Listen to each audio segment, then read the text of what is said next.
ছাত্রদের কোটা সংস্কার আন্দোলন থেকে গণ অভ্যুত্থান। সেই অভ্যুত্থানে সরকারের নির্দেশে আইন শৃঙ্খলা বাহিনীর গুলিতে নিভে যায় শত শত প্রাণ। এই আন্দোলনকে কেন্দ্র করে দেশ জুড়ে চলমান পরিস্থিতিতে উদ্বেগ জানিয়েছেন বিভিন্ন মহলের তারকারা, যেখানে রয়েছেন শোবিজ অঙ্গন থেকে শুরু করে ক্রীড়াঙ্গনের খেলোয়াড়রা। শুধু বাংলাদেশের তারকা কিংবা শিল্পীরাই নয় যে আন্দোলন নিয়ে কথা বলেছেন, বহির্বিশ্বের অনেকেই বাংলাদেশের পরিস্থিতি নিয়ে মুখ খুলেছেন, শিক্ষার্থীদের পাশে দাঁড়ানোর চেষ্টা করেছেন।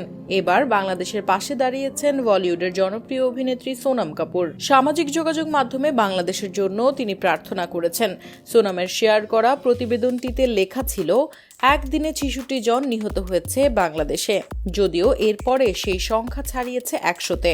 সোনম পোস্টটি শেয়ার করে লিখেছেন, এটা সত্যি সাংঘাতিক, চলুন সকলে মিলে বাংলাদেশের মানুষের জন্য প্রার্থনা করি। সোনমই বলিউডের প্রথম তারকা যিনি বাংলাদেশের পরিস্থিতি নিয়ে মুখ খুলেছেন। সোনমের সেই পোস্টে মন্তব্য করে ধন্যবাদ জানাতে দেখা গেছে বাংলাদেশের অনেক ভক্তকেও।